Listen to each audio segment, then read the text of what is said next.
Mr. District Attorney, starring David Bryan.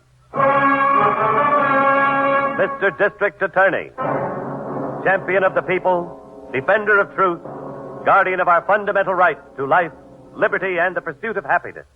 And now, tonight's story, The Case of the Wounded Killer.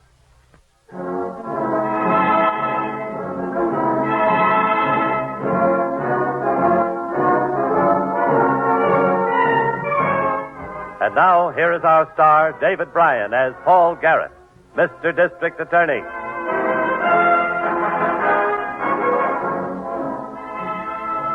A district attorney knows that there are two kinds of men, those who obey the law and those who break it. This case started with both kinds in a doctor's office in a residential district on the outskirts of town, shortly after midnight. Oh, Doc, it hurts. I'm afraid it's going to hurt more, Jim, unless your father lets me put you under. How about it, Mr. Larson? No. I got to get him out of here as soon as you finish. All right. I'll have to probe for that bullet. Then stop talking and go ahead and probe. Grip the sides of the table, Jim. I'm gripping. Go ahead. All right, I've got it. Hand me those compressors, please, Mr. Larson. Yep. Now plug this for now to stop the blood. You'll have to come back tomorrow for a new dressing, Jim. Pain subsiding any now? Yeah, a little better. Mm-hmm. All right. Push that roll of tape over here. Sorry we had to get you out of bed, Doctor. Yeah, that's what I'm here for. Now then, I'll give you a shot of penicillin to combat infection. Yeah. And you better have a shot a day for the next 3 days to play safe, Jim. And stay off that leg. All right. You can help him get dressed, Mr. Larson. Okay. Come on, Jim. Yeah, just let me get this up. Now then, you'd better give me the whole story, Mr. Larson. I did tell you.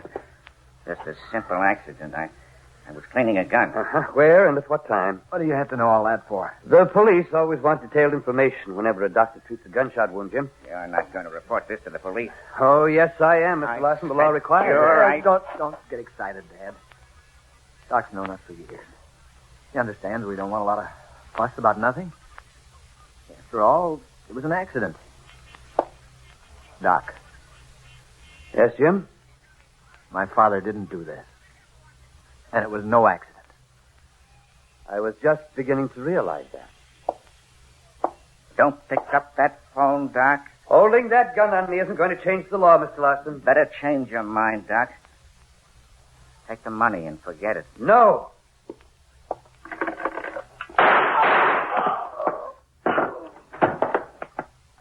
You better make sure he's dead. He's dead, all right. We might as well be wanted for 2 killings as 1. I'd have found out about the stockyard guard if I let him make that call. We better get out of here. Yeah, we're going to have to take care of that leg ourselves. We can't risk going to another doctor here. Put your arm around me. All right. Go ahead.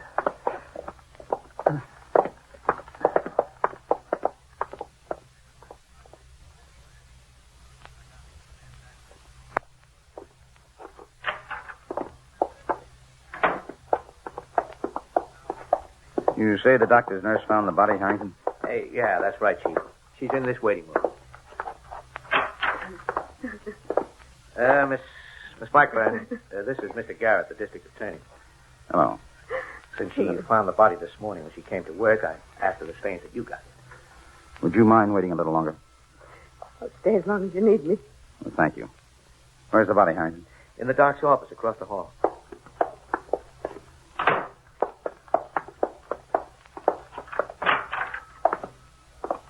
I've been keeping the office closed off. Nobody's been in here but the lab crew. How about the medical examiner? He's on his way. Quite a bit of blood on this examination table, Harrington. Yeah, I wondered about that myself. Instrument tray, surgical dressings beside the table. Hypodermic needle. Looks like an antibiotic. You don't suppose the doctor could have been trying to treat his own wound?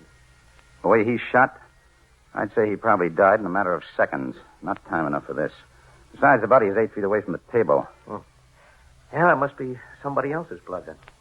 A medical examiner can check it by type when he gets here. And I have a few things I want to ask Miss Blackburn.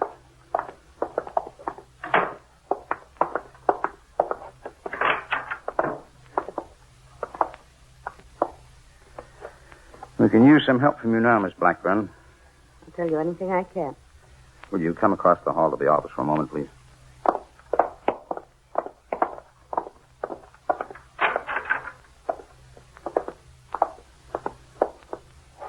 You didn't leave the office this way last night, did you? No. Everything was put away. There was a fresh pad and sheet on the examination table. Was the doctor expecting any patient after you left? No, he said he was going to bed early. He usually turned in at 9. A doctor catches his sleep when he can. Oh, we checked the bedroom, Chief. His bed had been slept in. And you see what he's wearing. Robe and pajamas. Poor Dr. Emmett. I think you'd better go home now, Miss Blackburn. If we need any more information, we can reach you there. Thank you. Tell the sergeant outside I want one of the men to drive you home in a squad car. Thank you.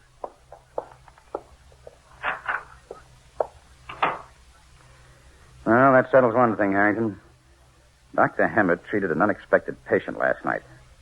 Somebody who got him out of bed, accepted his help, and then killed him. Yeah, but why? Well, there's only one reason I can think of. To keep him from calling the police. Look at the instruments that we used. Yeah, a probe. He'd use that digging for a bullet. I know. Had a few dug out myself. What are you looking around for? Trash container. Oh, right there next to the instrument cabinet. Some stuff in here, all right. Yeah, dump it out on this newspaper. Surgical gauze, blood stains. Yeah, what's that? Sleeve torn from a blue denim shirt. Must have been ripped off to bind the wound before the patient was brought here. Must have been some wound. That thing is soaked. Twist that gauze around carefully. Use a pencil. There it is. Yeah. Hey, that's a rifle slug, Chief. Looks like a 30-30 silver tip. The lab boy said the doc was shot with a revolver. Probably a 38 police special. Well, the man the doctor treated was shot someplace else by somebody else. Both wounds wouldn't be from the same gun. You mean the fellow we're after was in a gunfight before he came here? Well, that's the way it shapes up, Harrington. Losing all that blood, he couldn't have come far alone. Chances are he had somebody with him, helping him. Yeah, that means we've got 2 men to look for. Yes. The medical examiner will be able to supply us with the wounded man's blood type. I'm going to send this rifle slug and whatever he digs out of the doctor through ballistics. While we're back at the office waiting for it, I want to check on something else. What? Every police report involving gunplay that took place within 100 miles of this city last night.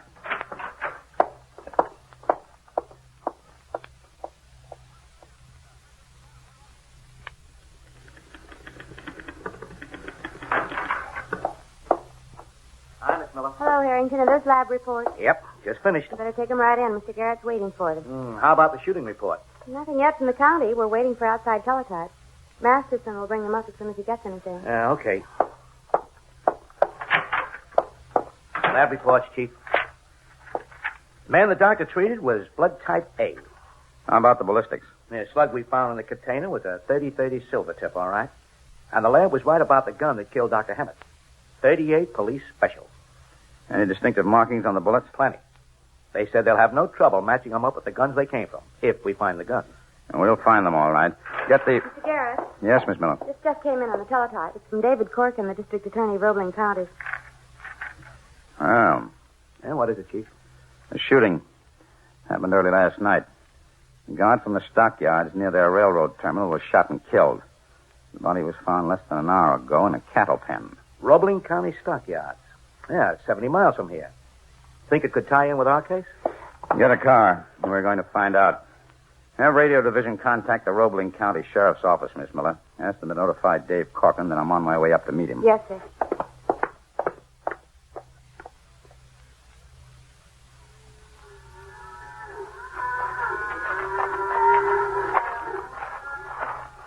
Hello, Dave. Oh, hello, Paul. Good to see you. You know my assistant, Harrington. Yeah, sure. Glad to see you again, Mr. Corcoran. What about this killing, Dave? Well, this man was a special guard. Cattle are unloaded at this terminal when they come in from the shippers. Quite a few had been stolen in the past couple of months. I see. That's why the dead man was hired, to try and stop it. Incidentally, what's your interest in the case? Well, both of us may be after the same killer. A doctor in my county was murdered last night after treating a gunshot wound. Do you know the caliber of the gun that killed the guard? Yes, it was a 38 police special. That fits, Chief. A lot of 38 police specials in circulation. We can have the slugs matched by ballistics to make sure, but we won't have to wait that long to be pretty certain if we can tie in one other thing. What? What kind of a weapon was your guard armed with? A rifle. Did he get a chance to use it? Yeah.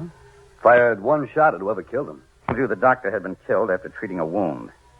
If the caliber of the guard's rifle matches the caliber of the slug we found in the doctor's office, we're in this together. What caliber rifle are you looking for, Paul? A 30-30. Well, then we're in this together. That's what it was.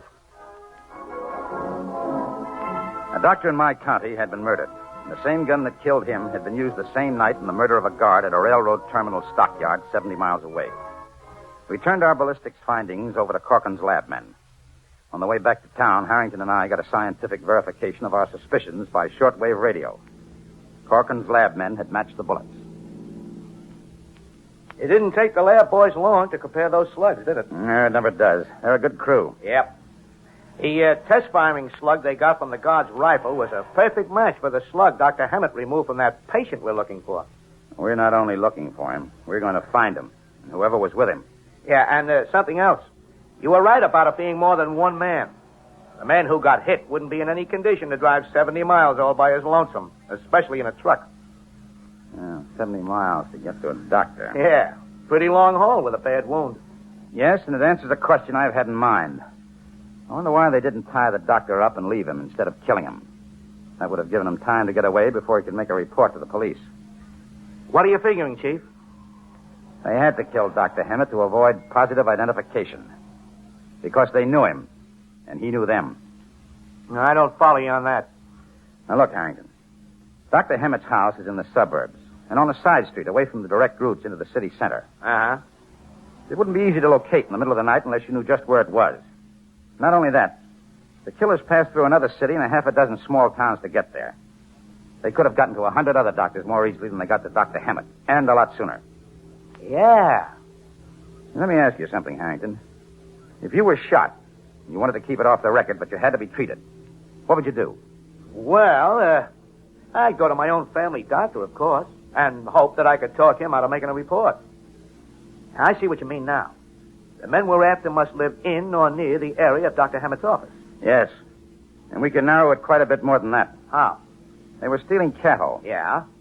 Would you know what to do with stolen cattle? Where would you take them? What use would they be to you? Well, none unless I... Go ahead. Well, unless I happen to be a butcher or a meat wholesaler. Somebody in the meat business. Right. And those are the people we're going to check.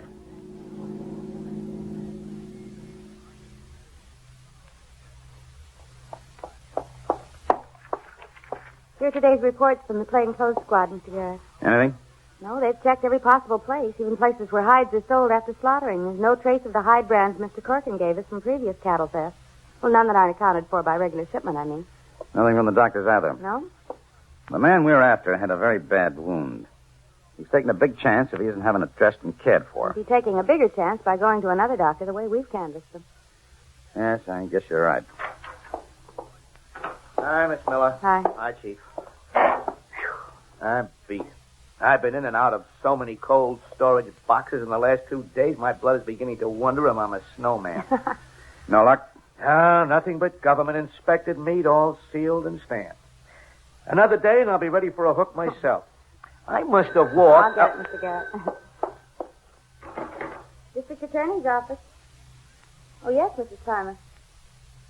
When? Oh, I see. Your husband's store. Yes.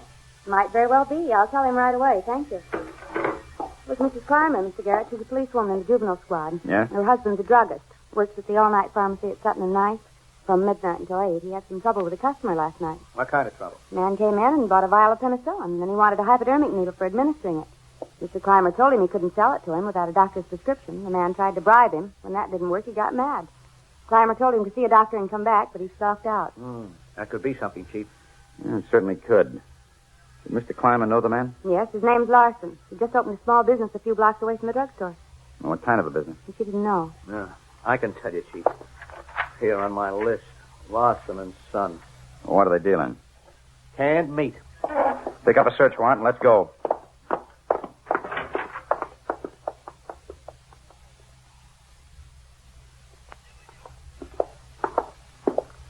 Well, we're not going to be able to identify any of this stuff, Chief. Not without the hides. I know. You tell Jeff to notify the Merchants Protection Service that we're in here on a warrant? Yeah. The door shaker will know about it when he makes his round. He's been instructed not to notify the lot. Good. Well, what's out back? Oh, small cattle pen. Nothing in it, though. I looked over the fence when we were coming around the place. Now, let's go out and make sure.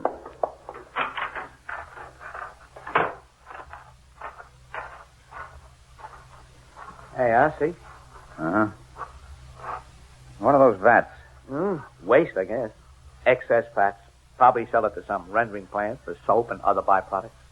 Let's go back into the plant office. See if we can find their home address.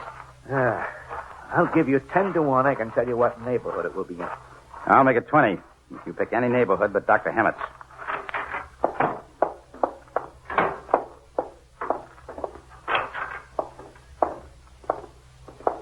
I'll take the desk. You take the filing cabinet.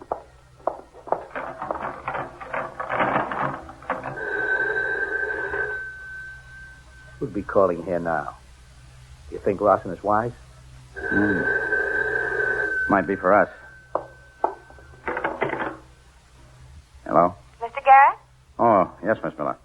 What is it? I thought I'd better call you. A report came through from Burglary Division. It happened 20 minutes ago. What is it? Somebody broke into a drugstore, stole a tray of antibiotics and a hypodermic kit. Thanks. Talk to you later. One of the Larsons must be in bad shape, Harrington. Find that address.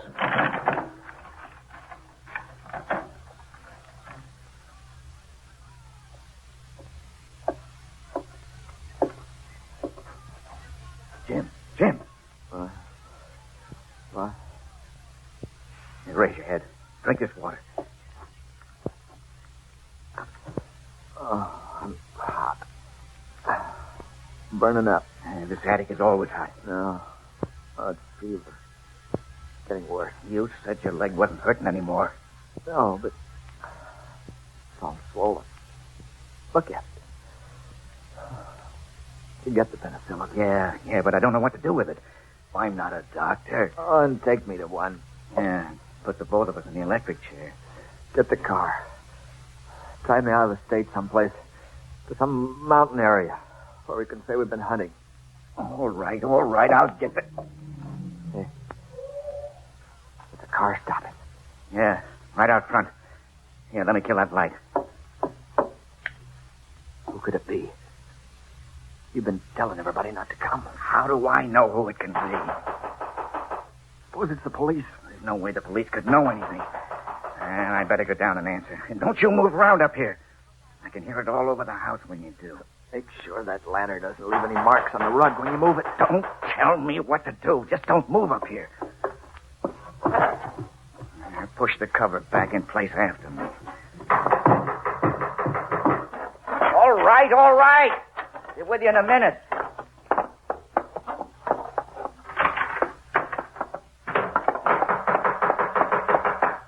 I'm coming. Now, what are you trying to do? Break the door down? From the time it took you to answer, it looked like that was what you wanted us to do. I was busy. Who are you anyway? What do you want? My name is Garrett, Mr. Larson. I'm the district attorney. Mind if we come in? Yes, I mind. In that case, here's a warrant. What's this all about? I forgot to answer a parking ticket or something? Or something. You took a long time answering the door. I was fixing the light out in the kitchen. I yelled the first time you knocked. Wait a minute. We didn't hear you the first time. Look, what do you want? Why don't you get to the point? All right. Mr. Larson, do you own a gun? Shotgun. For duck hunting. You want to see it? No, I'd rather see a 38 police special. Never owned one. That's funny. There's a permit for one in your office files. Just before you let us in, I heard a door open and close in here. These are all open archways leading to the other rooms. Well, there's a closet there, Harrington. There's nothing in there. Just a ladder crammed in against everything. Is that what you were putting away? I told you I was fixing a light out in the kitchen, so I used the ladder. Yeah. What about it? Where's your son, Mr. Larson? Out of town. Hey, what do you want the ladder for? To take a look through that attic transom in the corner. There's nothing up there. We'll just take a look anyhow. If your son is up there, Larson, you'd better tell him not to do this the hard way. He isn't there, I told you. All right, Harrington. Look out! Pete, get out of his line. Did he hit you? No. I'll hit him if he tries to come up again. I'll kill him. Move out into the room where I can see you. You can't get out of that attic, and you know it. No, but I can blow the head off anybody that tries to come up after me. I'll see them before they see me. We don't have to come up to take you, mister. We can rake every foot of the attic with gunfire. Well, that's just a sample. We can turn the ceiling of this room into a sieve, and you with it. You'd better get down here with your father while you've still got a chance. Come on down, Jim. Come down or they'll kill you. Well, how about it? All right. But my leg's pretty bad. You'll have to help me. Just to keep it friendly. Open that transom all the way and throw your gun down first. All right. All right, Harrington. Come on. Slide down. Grab my shoulder. Oh, be careful, my leg. Nothing's been done for it for 3 days. What do you want? Sympathy? I wish you had this instead of me. Yeah, I did. There's one thing you could count on. I wouldn't kill the man who could fix it for me. As it is, we're going to do more for you than you did for him. What? Call an ambulance. Jim Larson did not live long enough to be brought to trial. The neglected leg wound resulted in gangrene infection, and he died in prison hospital. His father, Robert Larson, was tried and convicted on a charge of murder in the first degree. The death sentence was mandatory.